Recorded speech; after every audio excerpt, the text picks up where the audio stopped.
теңіз туралы аңыз.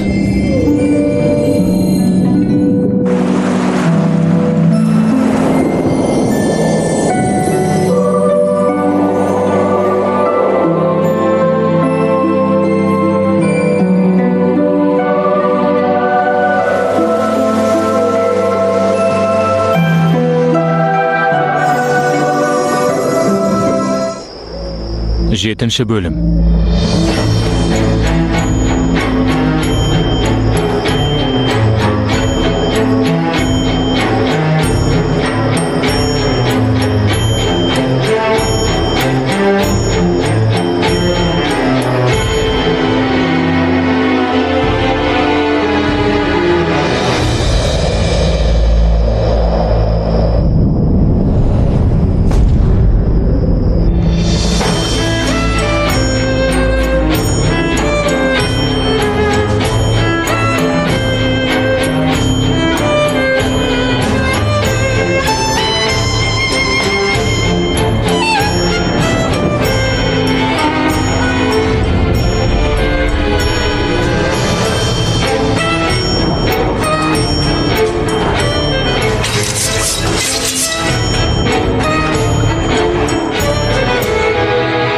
Тамыр соғысы өте әлсіз екен.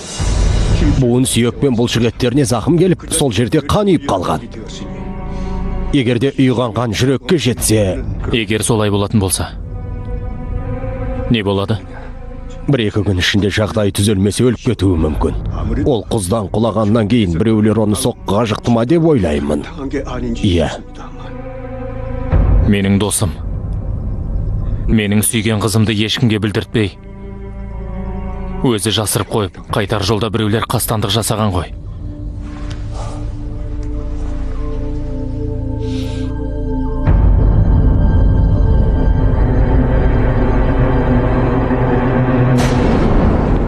Мырза, алдыңғы күні менің көргенсіз әйелім сіздің басқармаңызға рұқсатсыз кіріп, шу шығарған үшін кешіріңіз. Елге өлім әкелет деген су перісі басқармада жасырынып жүр дей ме? Үрейден сондай ессіз қылық істеген көрінеді. Сондықтан мен оны жақсылап жазалайтын боламын. Жазасын да бердім. Солай екен ғой. Иә. Бірнеше күн бұрын жағалаудан бір мәйіт табылғаннан бері ауыл тұрғындар одан бетер дүрлігіп кетті. Бұны естіген сізде әбден уайымға салынған боларсыз. Кешіріңіз мені. Сізде сирек кездесетін жеміс бар екен ғой. Иә, бұл мандарин. Менің шыққан тегім атақты болмаса да, тамақты талғап жейтінім бар. Тамын аралынан келетін кеме арқылы әрең-әрең дегенде алдырттым. Солай деңіз. Демек, мұндай жемістің дәмін бұл ауылда тек сіздің қонақ жайлығыңыздан ғана татады екен ғой. Әрине. Бірақ бұлардың бағасы да арзан емес. Алайда, осы мандарин өткен жолы жағалауда табылған мәйітті сойған кезде табылды. Охо! Ол кісі өлер күні соңғы рет сізбен кездескен екен ғой. Сіз сол түні онымен кездесіп, ішімдікпен бірге осы мандаринді де ұсындыңыз. Ол қосылған ішімдікті ішіп өлген ол кісіні сіз жағалауға апарып қалдырып кеттіңіз. Басқармаға тезірек хабарлаңдар. Бірақ мәйітте удың белгілері бірден табылмады. Сол күні алғаш қар жауып аяз болған соң мәйіт қатып қалыпты. Алайда, екінші рет тексерген кезде көп нәрсе өзгерді. Қатып қалған мәйіт жылы жерге келіп жібігенде, бұғана сүйегінің артынан уды байқадық. Мырза, мен сауатсыз адаммын ғой. Не айтып отырғаныңызды түсінбедім. Бергер, құп болады.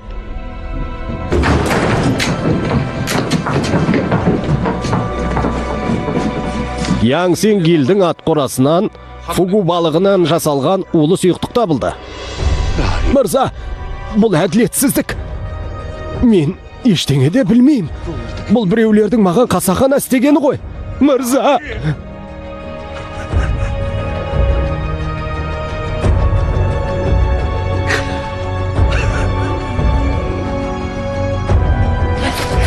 Жібер! Жібер деймін! Жәрдейм! Жүр қане! Бұл не қылғандарың? Жібер дедім ғой!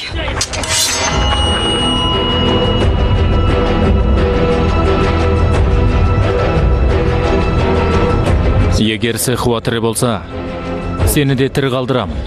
Ол кім еді? Мен оны білмеймін. Егер білмеймін десең, сен өлесің. Тіпті Сехуаны іздеп таба алмасам да сені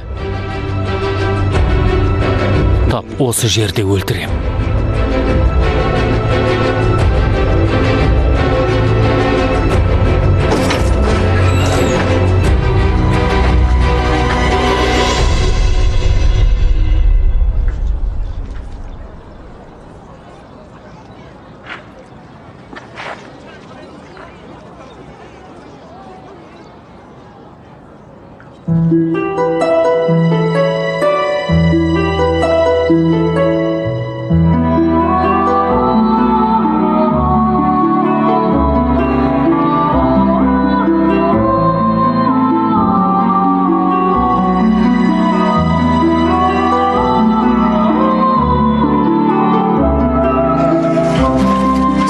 Құлақ салыңдар. Бұл болыс басшысы ана су перісі арқылы біздің ауылымыздың көзін жойғалы жүр.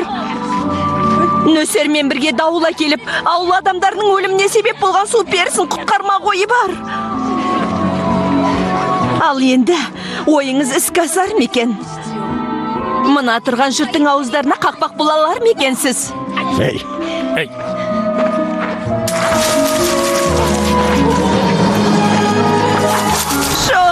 Жоқ!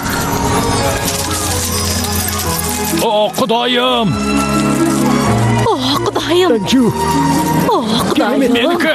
О, Құдайым! Менікі! Жоқ, менікі! Жоқ, менің жоқ! Тұрғане!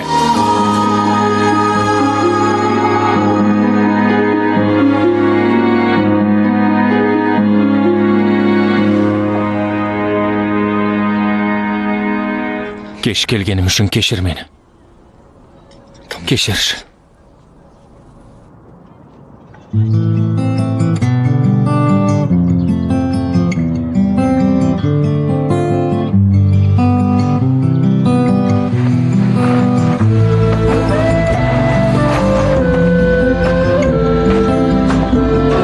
Қандай керемет! Әнжу! Менікі, тимеңдер! Саған! Көп әнжулер! Маған! Әнжу!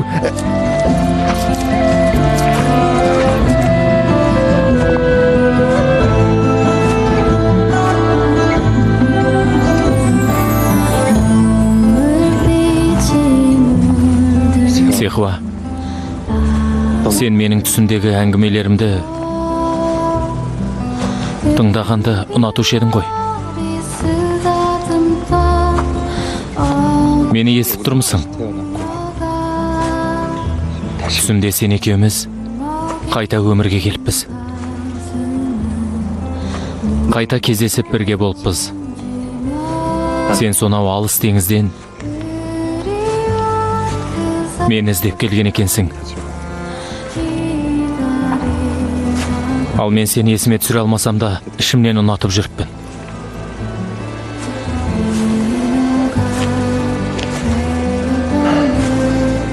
Сехуа,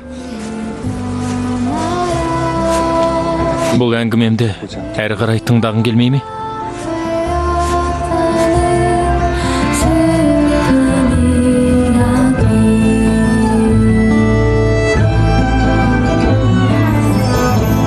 Көк теңіз туралы аңыз. Мен бір нәрсені нақтылауым керек еді. Иә. Сен бұл сөзді бір рет айтып көресің бе? Қандай сөз?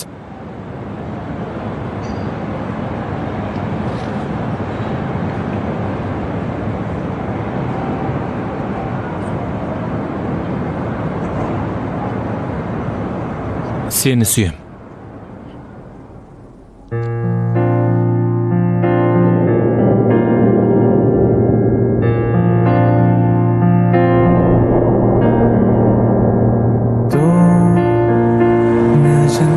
Сен енді мендіксің бе? Берілдің бе? Жеңілдің ғой, а? Не? Алғаш қар жауған кезде бірінші боп саған айтамын деген едім. бірақ өзің бірінші боп айтады деп ойламаппын. Сен мендіксің бе? Мен не десем де маған сенесің бе? Сен не деп отырсың өзі? Сен өзің сүйем деген жоқсың ба? Сенің де айтып отырғаның осы емес пе? Егер сен біреуді сүйем деп айтсаң, бұл дегеніміз сенің берілгенің. Берілу деген не? Жеңілдің деген сөз. Сен жеңілген боласың. Қайталап айтатын болсам, сен біреуге ғашық болып қалдың делік. Демек, ол не десе де, оның барлық сөзіне сенесің. Ал бұл дегеніміз қиын жағдайға тап болдым дей бер. Неге? Өйткені сен ол жігітке тиесілі болдың. Ол жігіттің айтқанына көніп, алдаса алданып жүре бересің. Махаббат дегеніміз міне осы. Сонымен біреуге сезіміңді білдіруге бола ма, болмай ма? Болады. Жоқ, болмайды. Саған болмайды. Сен маған, сені сүйем десең, сен мендіксің. Сондай сөздерді маған айтатын болсаң, мен сені өз мүддеме пайдаланып, сені өтірік алдауым мүмкін. Қолыңдағы барыңды тартып алатын болам. Бұл махаббат деп айтады дейтін еді ғой. Аха, расында да. Мұндай сандырақты кім айтып жүр өзі?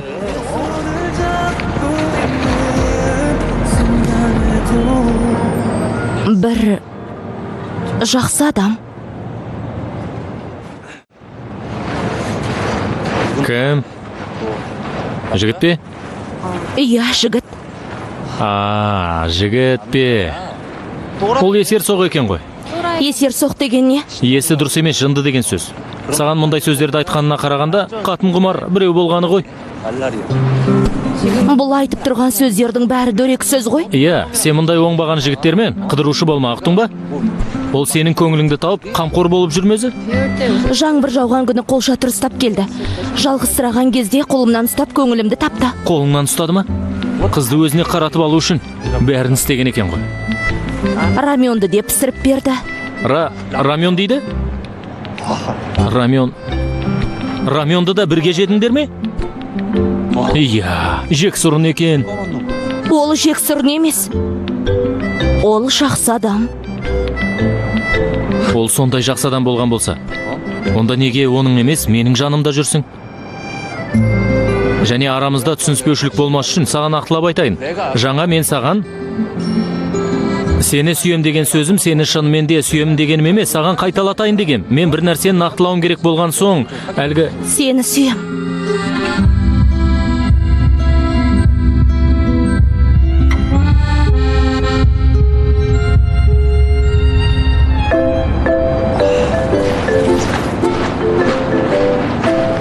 Тағы да айтайын ба? Жоқ, керек емес. Мен тағы да айталам. Айтпа, қажеті жоқ. Айтпа дедім ғой.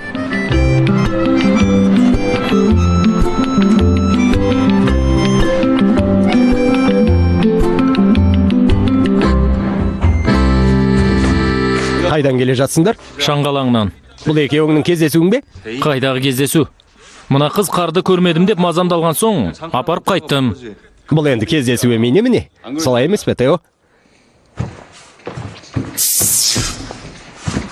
Мына оңбаған соңғы кездер маған тесіліп қарайтын шығарыпты. Жейсің бе? Жемеймін. Жақсы көретін мандаринді өзің ақ жей бер. Жейсің бе? Екеуің ұрысып қалдыңдар ма не? Жоқ, ұрысқан жоқпыз. Онда неге оның көңіл күйі жоқ?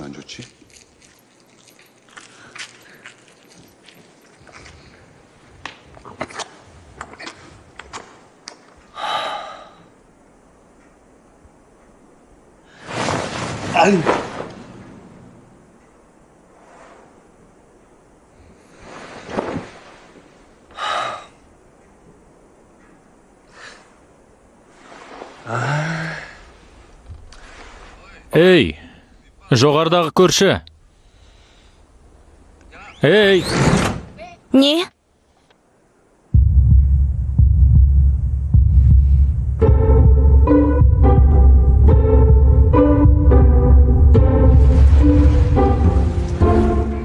Ұйқым келмеген соң, ойыма әртүрлі нәрсе келеді.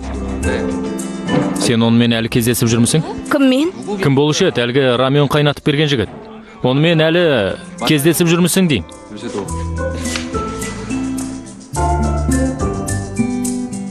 Иә, кездесіп жүрміз.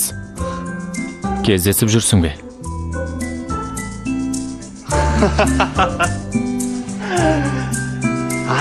Кездесіп жүрміз де... Ол Қандай жігіт өзі?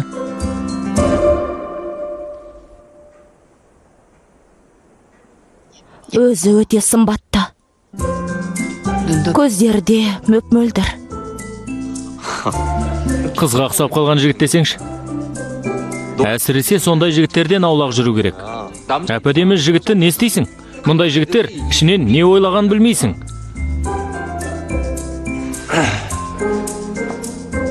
Сен ол жігітке де әлгі сөзді айттың ба? Не? Бағанағы тауда айтқан әлгі сөзше. Әлгі. Сені сүйем деген сөз бе? Иә, сол сөз. Сол жігітке де айттың ба?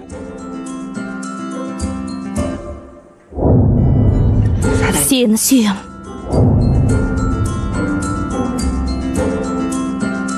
Иә, айттым. Не болды? Сен мұндай сөздерді оп-оңай айта салады екенсің ғой. Кез келген адамға айта саласың. Кез келген адамға айтқан жоқпын. Сен неге маған мінезіңді көрсетесің? Қане бөлмеңе бар. Біреу саған төмен түс деп пе еді? Қане бар.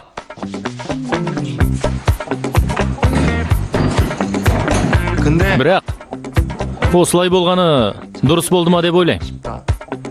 Шынымды айтсам, сенің маған деген сезімің бар ма деп уайымдап едім. Сондықтан әлгі жігітіңмен бақытты бол. Бақытты болам. Бірге бақытты болу үшін келдім емес пе? Жақсы болған екен. Бақытты болуларыңа тілектеспін. Қане, тезірек көтеріл.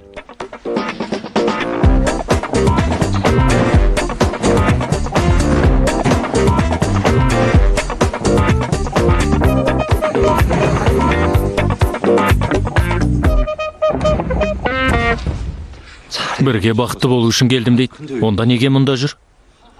Өзі бір қызық қыз екен. Ай, қаным қайнап тұрған, ай. Ой, сені ме?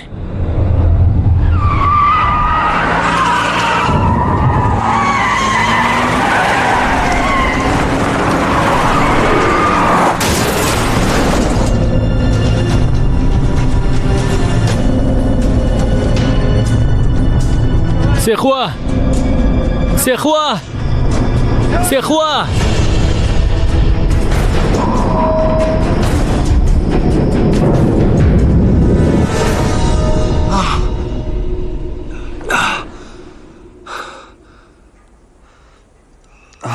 Бұл не?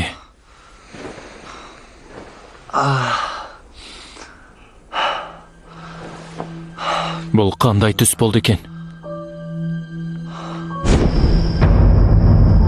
Мен сенің досың емес пе едім?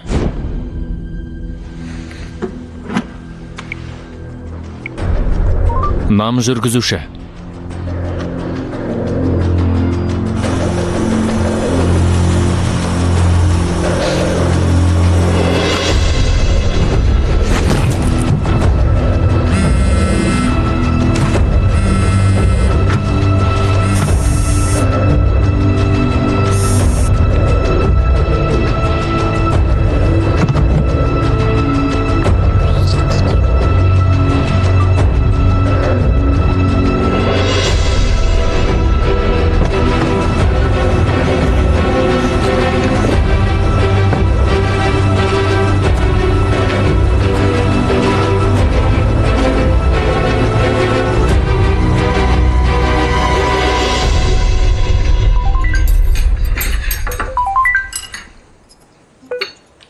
Алло. Иә, не болды? Нам жүргізуші ме? Әлі жұмысқа шықпаған сияқты. Не? Жоқ, қалайша? Ей, ол кісі ондай адам емес. Сонымен нам жүргізуші қазір қайда? Жақсы, түсіндім. Сау бол. Әке, не жағдай болды? Нам мырза кеше ішімдік ішіп алып, көлік жүргіземін деп жол апатына түсіпті. Нам мырза ішімдік ішпеуші еді ғой. Сен қайдан білуші едің? Адамды сырт келбетіне тани алмайсың ғой. Сонымен, қатты жарақаттанып па? Ауруханаға жатқызатындай жағдай ма? Ессіз жатыр дейді, жағдай ауыр сияқты. Солай ма? Енді не істедік? Сен ауруханаға баратын болсаң, мені де бірге ала кет. Иә, жақсы.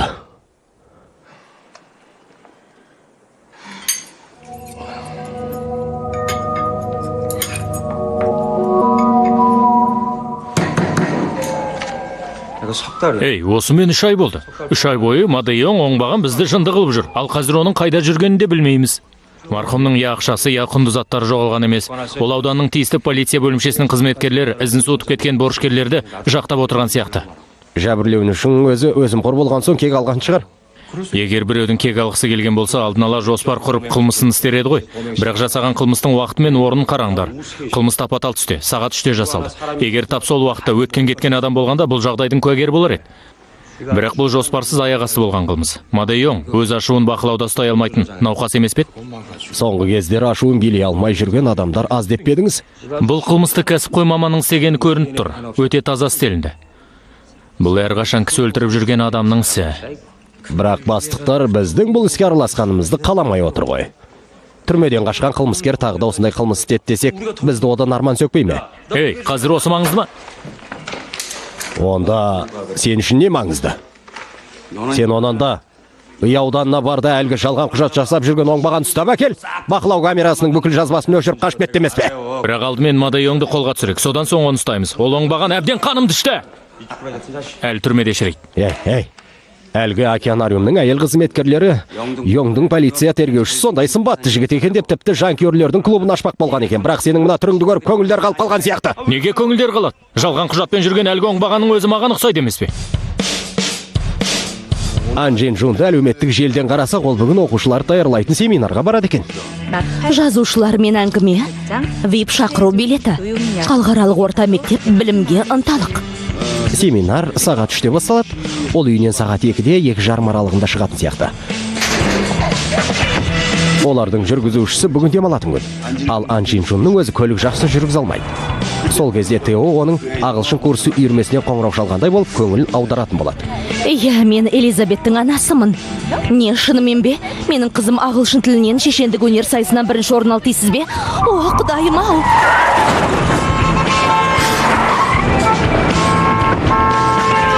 Жарақаттанып қалған жоқсыз ба? Жоқ, бәрі дұрыс сияқты. Осы нөмірге хабарласаңыз. Менің шұғыл жұмыстарым болған соң кетуім керек. Language. Осылай түріңді танытып алған соң, екінші рет семинарда кездесетін боласыңдар. Жақсы. Не істеп жатсыңдар? Қайырлы таң. Кеттік. Қайда кетіп барасыңдар? Қайда болушы еді? Жұмыс істеуге? Жұмысқа барамыз, жұмысқа. Жұмысқа дейді. Қандай жұмыс?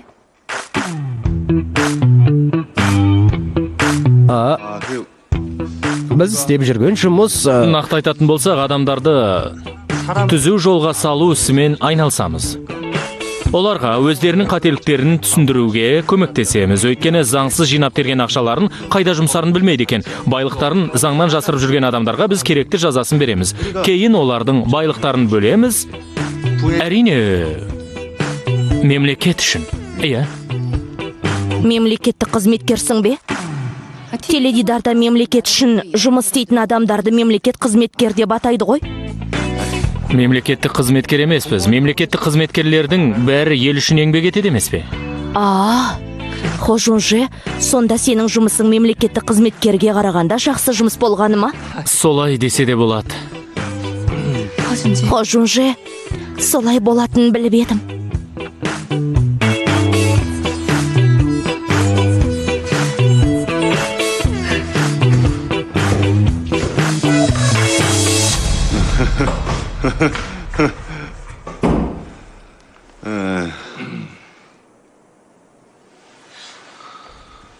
Жоқ, мен неге бұл қыздың алдында ақталуым керек? Соны айтам. Тұрған орныңда қақиып тұрып қалдың ғой. Олай болса айтайын ба? Біздің алаяқ екенімізді айтуым керек пе еді? Маған сол алаяқ деген сөзің тіпті ұнамайды. Өзімізге бір жақсы ат қойып алсақ қайтеді? Құлаққа жағымды естілетін ат. Не дейсің? Жақсы, кешігіп барамыз.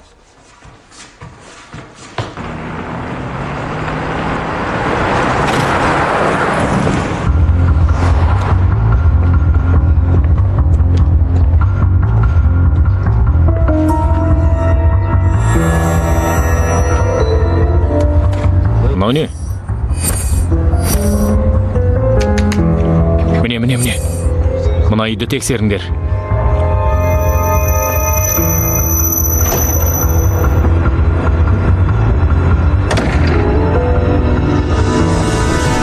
Мына үйді де тексерейік. Ей!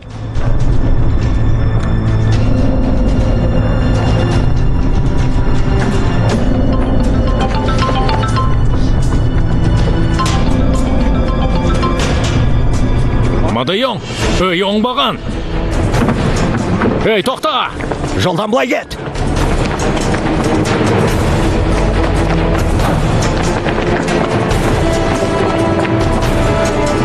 Оңбаған неме? Қане, тоқта! Тоқта дедім! Біткен жерің осы. Бұның үзге.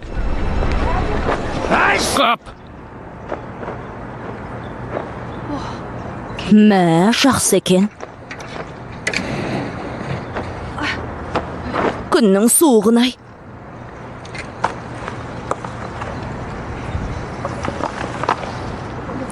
Қарным ашты. Дүкеннен бірдеңе алып жейміз бе? Жақсы.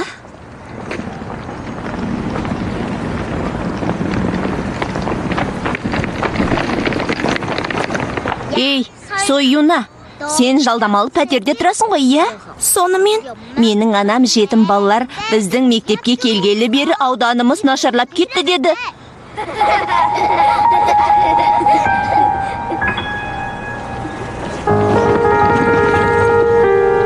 Сенің анаң ажырасып кетті ғой, иә? Менің анам сен сияқты балалардың тәрбиесі нашар деді. Сондықтан сенімен дос болмасын деді. мен де сенімен дос болғым келмейді. Жолдан былай тұрасың ба? Бұл жолы асырап алған балалар үшін емес, басқа жолмен айналып өт.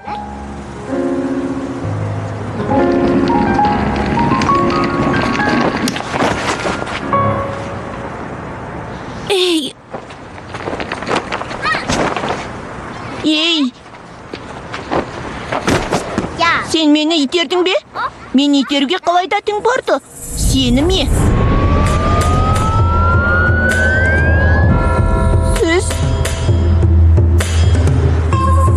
Сіз кімсіз? Сүріңіз мені? құрбыңды ренжітуге болмайды ғой. Жіберіңіз дедім ғой. Қане уәде бер. Құрбымды ренжітпеймін деп айт.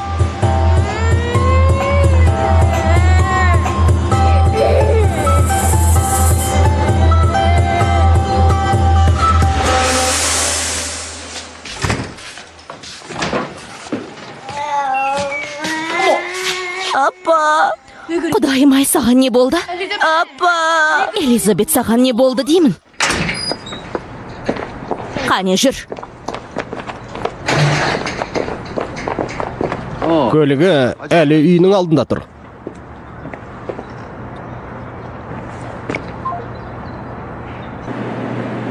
Көмектескеніңіз үшін рахмет, әпке. Ажырасу деген не? Үйленген адамдар айырылсатын болса, оны ажырасу деп айтады. Неге айырылсады? Соны да білмейсіз бе, әпке? Бір-бірін сүймейтін болған соң айырылсады ғой. Бір-бірін сүймейтін болса, онда не үшін үйленеді? Үйленер кезде бір-бірін сүйді ғой, бірақ кейін бәрі өзгереді.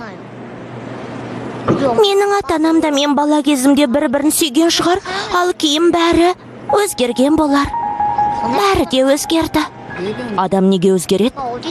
Неге де орынсыз ғой, әу бастан бәрі де өзгермелі. Ажыраспаған адамдар бірін-бірі әлі күнге дейін сүйет деген сөз емес. Олар жай ғана шыдап өмір сүріп жүрген адамдар. Шынымен бе? Әпке, мен не үшін ынтамен сабақ оқып жүргенімді білесіз бе өзі? Жоқ. Менің анам қазір мені жақсы көреді ғой. Бірақ егер мен сабақты жақсы оқымасам, мені жек көріп кетеме деп, мені тастап кетеме деп қаламасам да, қорыққан соң бар ынтамен сабақ оқимын.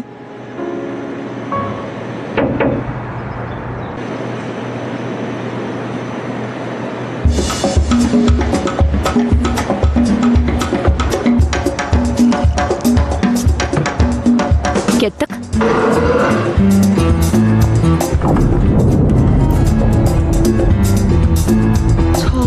Шашы. Шаш үлгісін жасамаса да, әрбір тал шашы желмен желбіреп жалбыраса да керемет көрінеді екен. Қайда? Қай жерде жасатты екен? Апа, осы кісі деймін. Сіз бе? Менің қызыма тиісіп жүрген кісі сіз бе? Бұл қалайша болуы мүмкін. Үстіңгі және астыңғы киімі мүлдем әртүрлі. Әртүрлі болса да қалайша бұлай өзіне әбәдемі болып жарасып тұр. Мұндай пальтоны кім шығарды екен? Қызыңыз Юраны ренжіткен соң айттым. Күлкімді келтірме. Сен кімсің? Сен бұл қыздың анасы ма едің? Әлде мұғалімі ме едің? Қазіргі кезде мектеп мұғалімі де оқушыны жазалай алмайды. Шанель мен Диор қашаннан бері бірігіп аяқ киім шығаратын болған? Апа! Мен Союнаның құрбысымын. Ендігәрі менің құрбымды ренжітетін болса, қызыңызды жайына қалдырмаймын. Уәдеңде тұратын бол, ұқтың ба? Кеттік. Әй, тоқтай тұр. Менің саған қояр сұрағым көп еді. Бірақ тек бір сұрағыма жауап берші. Қандай дерматологқа барып жүрсің? Ешқандай дерматологқа бармайым. Менің беттерім бұрыннан осындай, күтім жасамасам да беттерім жақсы деген сияқты бос сөзді айтпай-ақ қой. Тек шын жауап бер. Қай жерде күтім жасайсыз?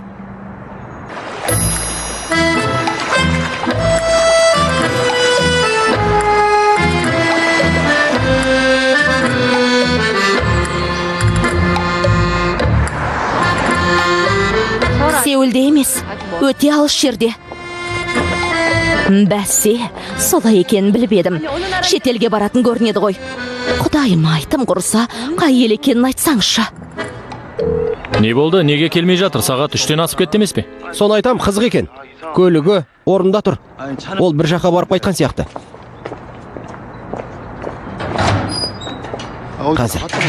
Қазір, тұра тұр. Иә, тұра тұр. Бүгін мен үшін демалыс. Бір қызық жағдай болды. Шанель мен Диор қашаннан бері бірге аяқ киім шығаратын болған. Мәліметпен алмасайық. Бұл нағыз сән қойлардың жолы. Бұл нағыз сән қойлардың жолы дейді. Сәнді киінетін адамдардың жолы ма? Бүгінгі жоспарымыз құрдымға кетті. Бұл істі қоя тұрсақ қайтеді. Басқа бір істі қарастырып көрсек болмай ма? Тағы да бастадың ба? Тағы да? Ей, мен бір жерге барып қайтам. Сендер өздерің кете беріңдер. Қайда кеттің? Сенің шаруаң болмасын. Оның баратын жерде жоқ.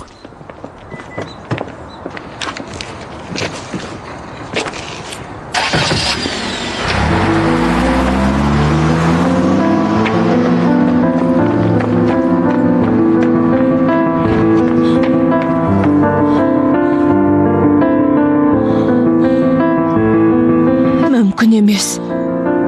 Бәлкім ол емес шығар. Жунжи емес болар. Сен өзің бұл жұмысты не үшін істеп жүрсің? Қолынан келетін тек осы іс қана. Бұл қабілетіңді басқа жерде де қолдансаң болады емес пе? Жақсы бір іске. Сен де айтады екенсің. Ал сен ше? Сен емес. Аға де. Ағасы, сен қалайша бұндай істі істей бастадың? Сондықтан адам өз жолында дұрыс адамды кездестіргені жақсы ғой. 2006 жыл, қыс.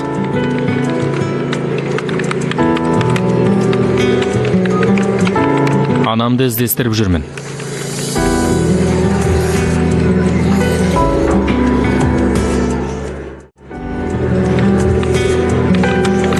Он жасымда анамнан айырылысып қалған едім. Анамның есімі Мойуран. Туған жылы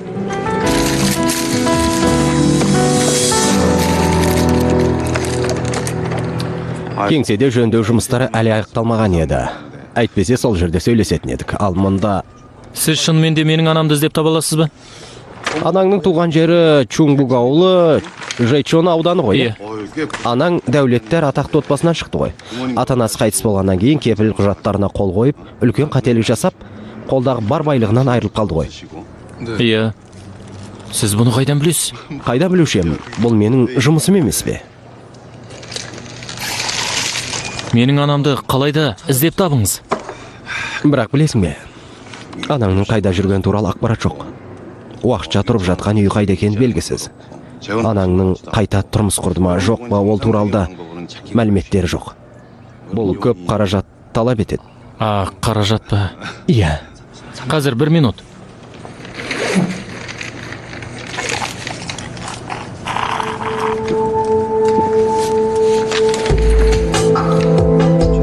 Осы көлемдегі ақша жеткілікті ме? Әрине. Ол оңбаған ақшамды алып қашып кетті ғой.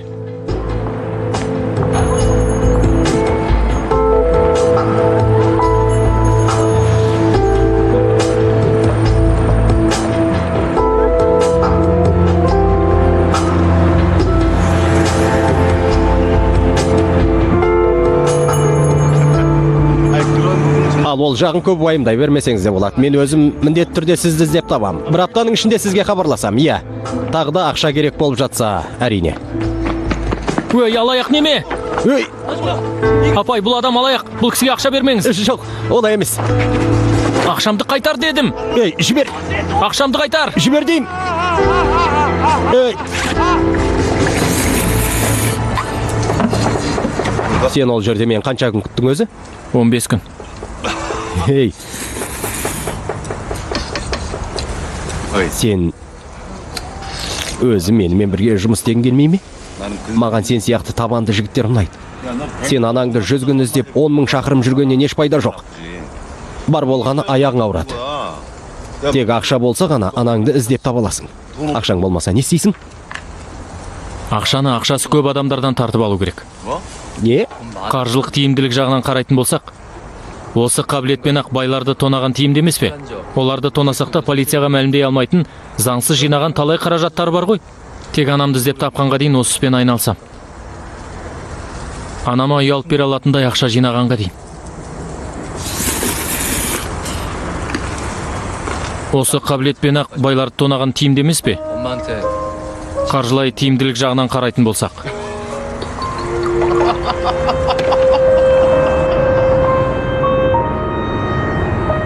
Анаңа үй алып бере алатындай ақша жинадың ғой? Жинадым. Бірақ анамды әлі іздеп тапқан жоқпын.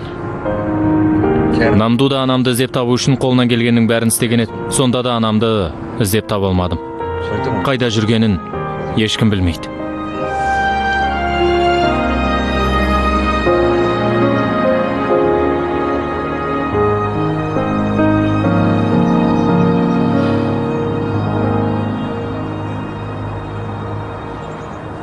Бір рет қарап көрсеңші.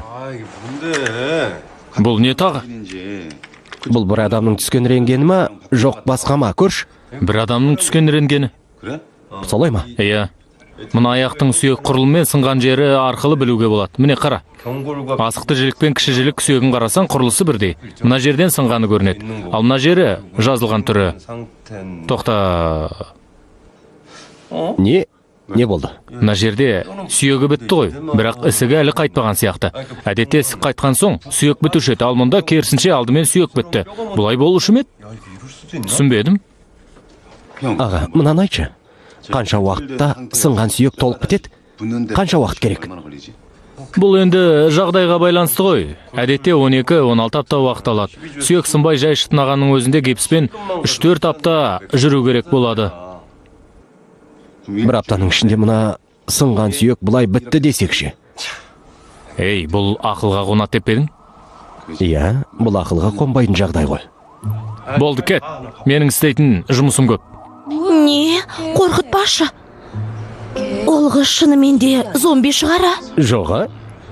Ол қыз жадынан айырылды. Оғаш мінезді дегеннен басқа, оның тағы да бір сыры бар сияқты. Шынымен де. Дұрыс айтасың.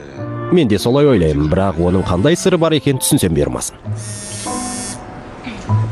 Алло? Сандықты таптық дейсіңдер ме? Шынымен бе? Бұл заттың иесі кім екен? Ким Дамрёң деймісің? Иә, есімі де әдем екен. Жақсы түсіндім. Қазір барам. Аға, кету керек. Біз суға батып кеткен кемедегі жәдігердің иесін тапқан сияқтымыз. Тоқтай тұр. Әлгі жәдігерлер иесінің есімі Дамрёң дедің бе? Иә, Кангвон провинциясының Хыпкок деген жерінің басшысы болған дейді. Не болды? Жоқ, ештеңе емес. Бара бер. Жақсы, кейін кездесерміз. Үйлеріңде Жунже мен әлгі қыз екеуінің араларында бірдеңе болып жүрмесін, жақсылап бақылайтын бол. Дамрёң. Дамрёң, дамрёң.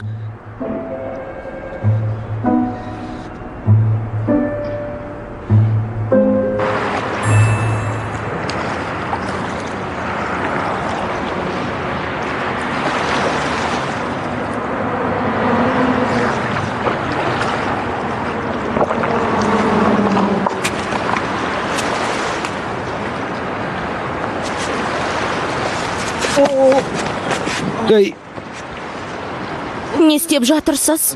не істеген қалай? Ал сіз не істеп жатырсыз? Суға секірейін дедіңіз бе? Жоқ, секірейін деген жоқпын. Секірейін деген жоқпын деп өтірік айтып отырсыз ғой. Аяқ киіміңізді де...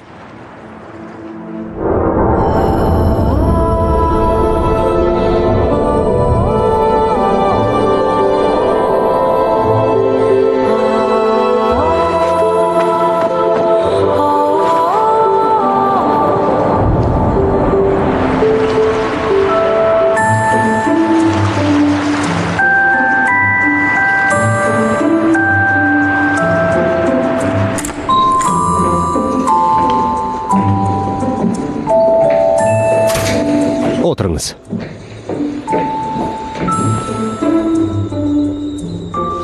Шай ішесіз бе?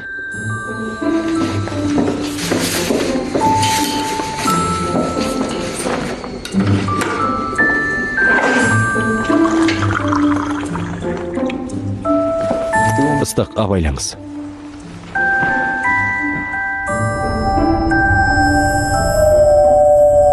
Тұра тұр. Жай ғана сөзбен сөйлесейік. Мен мұнда өмір сүріп жатқаныма көп болды. Өз тілімді де ұмытайын деп қалдым. Жақсы. Иә. Сеулдің қақ ортасында өзім сияқты су перісін кездестірем деп кім ойлаған? Мен де Сеулде тек менен басқа су перісі жоқ деп ойлаған едім. Шынымен таң қалдым. Сен бағана өзеннің жағалауында не істеп тұрдың? Қарным аш болды. Ақшам да жоқ. Түскі ас уақыты болса да тамақ алып ішер ақшам болмады ғой. Ақшам болмады дейді? Сен шынымен де әлі көп нәрсе білмейді екенсің ғой. Нені?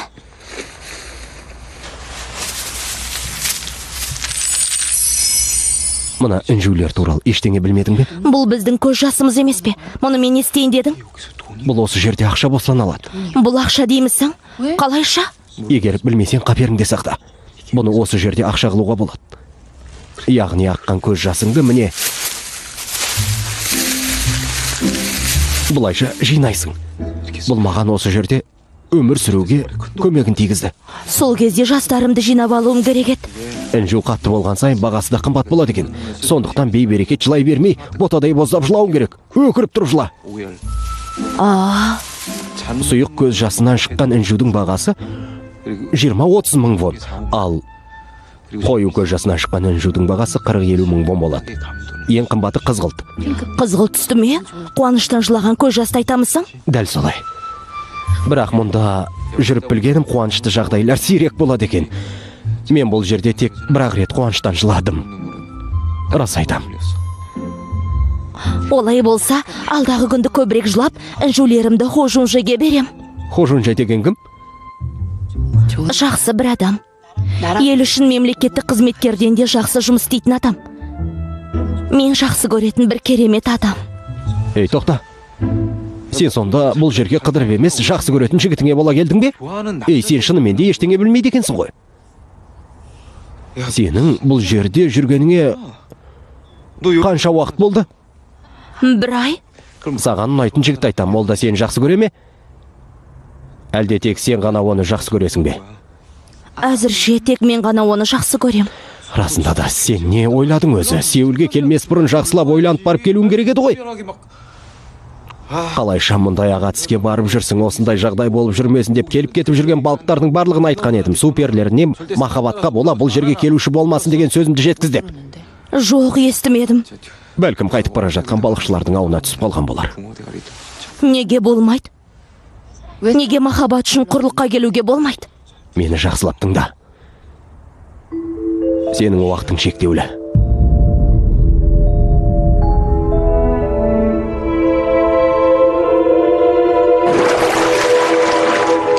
Су перісі судан шығып құрлыққа келген мезеттен бастап жүрегі қатая бастайды. Аяғың уақытқа шектеулі болмаса да, бірақ жүрегің уақытқа шектеулі. Әрі қарай осы жерде өмір сүріп, жүрегіңнің үздіксіз соғу үшін тек бір ғана шешім бар. Ол сен сүйген жігіт сен де сүю керек. Тек сонда ғана сенің жүрегің үздіксіз соғатын болады. Бұдан басқа амал жоқ. Немесе теңізге қайтып орал. Әлде кеш емес. Бұл жерге еш ойланбай саған кім келді бет?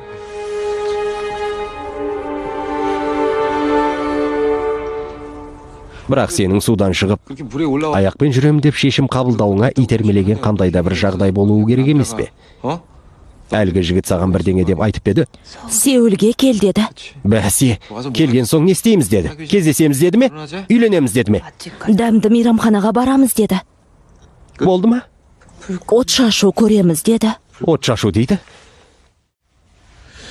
Сен расында да аңқау қыз екесің. Қалайша мейрамхана мен от шашуға бола сол жігітке ғашық болып қалып жүрсің? Осы бір айдың ішінде араларыңда қандай да бір өзгерістер болды ма? Иә, саған қарап бәрін түсіндім. Сонымен саған көмектесейін бе? Жәрдем керек пе деймін? Қалай? Мына әлемдегі барлық жігіттер табиғатынан қызғаншақ болып келеді. Қызғаншақ деймісің? Білмесең үйрен. Қызғаныш сезімі болса, демек махаббат бар деген сөз. Ең алдымен сенің киімдеріңді ауыстырғанымыз дұрыс болар. Киім сатып алатын ақша жинап көреміз бе?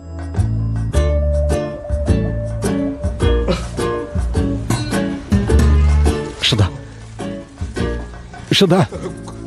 Сонан соң өкіріп жыла.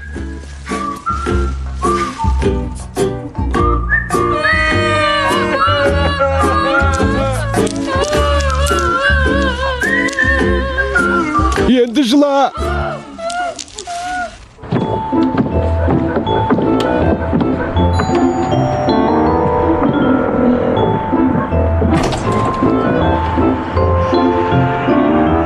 Ей, сен...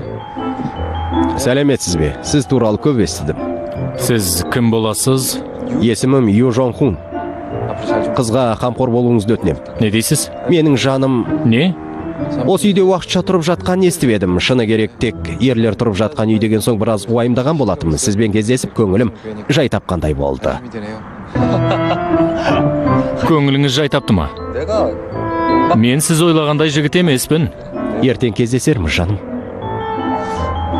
Қымбаттым. Ертең шашыңды осылай жинап шықсан қайтет, мойның әдемі екен. Осылай ма? Ей, қане үйге кір. Тезірек үйге кір.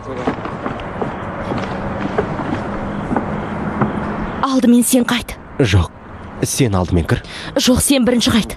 Сенің үйге кіргеніңді көрген соң мен қайтам. Жоқ, алдымен сен қайт. Жоқ, сен бірінші кірші. Жоқ, сен бірінші қайт. Кіргеніңді көрген соң қайтам. Алдымен сен қайт. Ей, саған үйге кір деп тұр ғой. Тезірек кірсеңші. Тоқтай тұрыңызшы. Тағы не болды? Жүзін тағы бір көріп қалайын. Сені суретке түсіріп алғаным ғой. Бүгін түнде сені сағынсам, суретіңе қарап жатам. Міне былай ма? Чик. Чик, чик, чик. Чик. Чик, чик, чик. Сен сондай сүйкімдісің. Ей, үйге кір.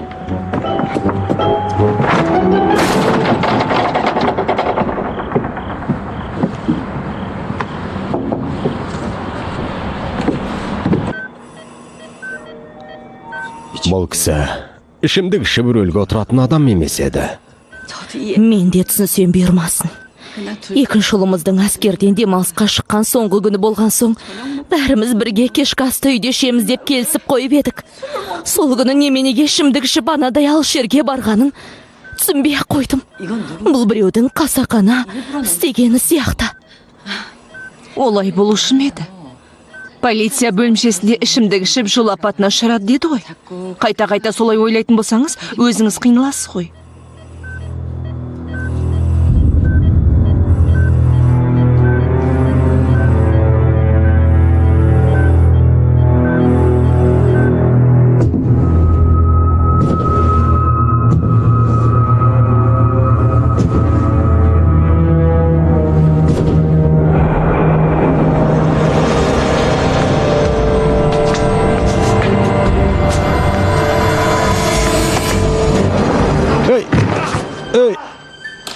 Ей, бұл мен ғой, мен. Не істеп жүрсің? Ей, білезікті бере тұршы бір көрейін. Бірақ рет көрем. Тағы бастадың ба? Бір нәрсені анықтайын деген едім. Нені? Жай бір нәрсені анықтайын дедім. Шындықты айтқың келмей ме? Осы жолы шия суға батып кеткен бір кемедегі жәдігерлер зерттеп жатыр еді. Сол жәдігерлер иесінің есімі Дамрёң дейді. Ей, бұл таңғаларлық нәрсе емес пе? Әрине, аттас адамдар болуы мүмкін, бірақ егер бұл шынымен де сол адамның заты болса ше, онда бұл білезік 6 миллиард, жоқ, 6 миллиардтан да көп тұратын болады. Аға. Иә. Мен бұл білезікті өзіме неге ұстап жүргенімді білемсің? Неге ұстап жүрсің? Чоңи үйіне қайтатын кезде өзіне қайтарып берем. Қазір қайтарып беретін болсам, сен сияқты адамдар оны жайына қалдырмайтынын білем. Сен соңғы кездері өзі бір түрлі болып жүрсің. Аяқ астынан жақсы адам болғың келіп жүр ме? Бөлмеден шық.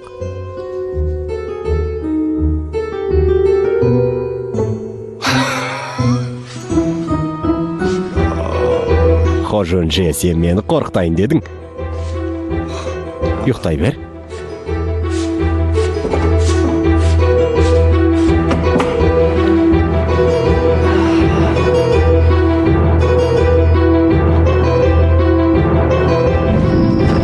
Сехуа!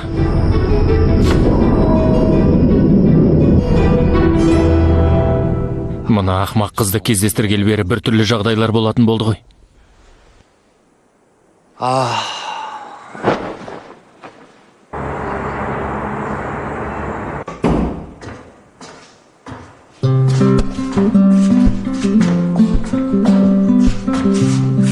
Мәсіған, біздің Чоңи әдемі киін алатын білмеппін. Осылай әдемі киінген соң ба қолпырып кетіпсің. Солай емес пе, Тео? Әне, қара. Тіпті Теоның өзі айтар сөз таппады. Не болды? Күн суық қой, далада қыз. Ей, Жонже, біздің Чоңи белдемшеде киіп алыпты ғой. Барда шалбарыңды ки. Неге? Мұны сен өткен жолы өзің сатып алып берген жоқсың ба? Мен бұны саған сыртта киіп жүрсін деп сатып алып берді деп ойлаймысың? Сонда не үшін алдың? Шкафыңа іліп қойсын деп алып бердім. Бұның ақылға қонбайды ғой. Неге ақылға қонбайды? Қонат. Киім болса болды, бәрін сыртқа кию керек пе? Шкафта да киім болу керек қой. Барда шалбарыңды ки. Шашыңды да дұрыста. Ей, сен неге оған шашыңды жай? Басқа киім ки деп бұйырасың?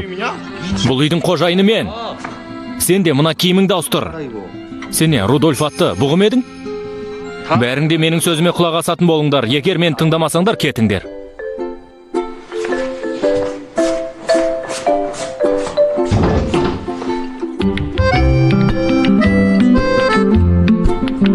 О, біздің Чоңи шөкіні жақсы қолданатын болыпты ғой. Чоңи, бүгін бір жаққа баратын бедің? Сені апарып тастайын ба? Иә, менің бүгін кездесуім бар. Осында тұрып жатқандықтан ішкен жеген тамағының ақысы ретінде үй жинап тұруым керек деп ойламайсың ба? Үй жинауды білем. Теоның үй жинағанын көрген болатынмын. Соңғы күндері күн суып кеткендіктен үйді желдетіп ала алмадық. Үйдің бұрыш-бұрыштарында шаң жиналып қалған. Сол шаңдардың бәрін жақсылап сүртіп ал. Мен ақ жинай салам. Бұл менің үйім. Мен жұмсағым келген адамды жұмсаймын. Иә, қоймада желдеткіш бар. Оны да шаң басып қалған болар. Ол желдеткішті келесі жазда қолданамыз ғой. Сондықтан қазір сүртіп дайындап қою керек. Сен не, жауыз өгей шешемедің? Чоңи. Жоқ, болмайды. Жұмыстың бәрін бітірмейінше ешқайда бармайсың.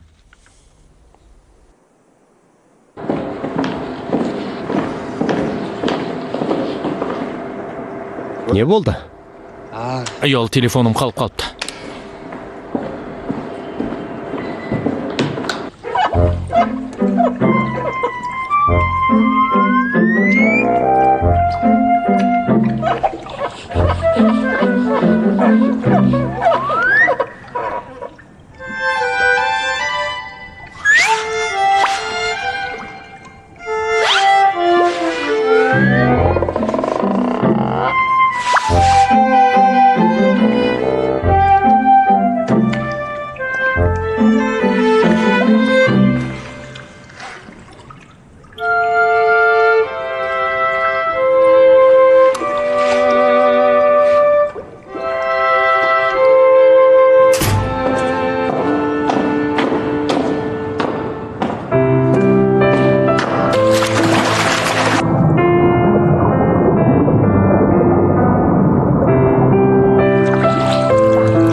Қатынай.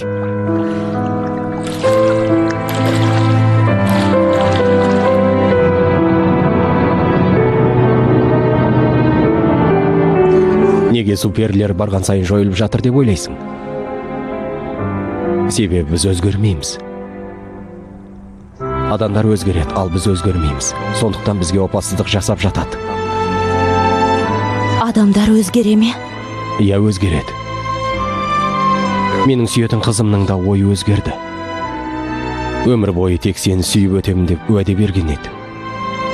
Менің шынайы бейнемді көрген кезде алдарына қарамай қашып кетті. О басында құрлыққа шыққаныма өкініп, қиналған едім, бірақ бұл біздің шындық.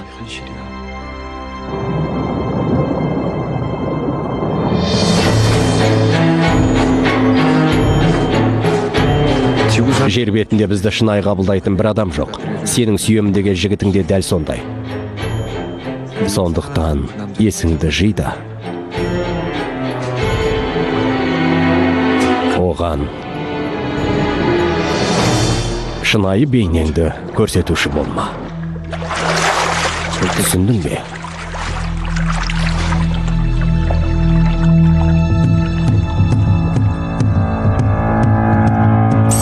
Жетінші бөлімнің соңы. Фильм Шаһар телерадио кешенінің тапсырысы бойынша аударылып дыбысталды.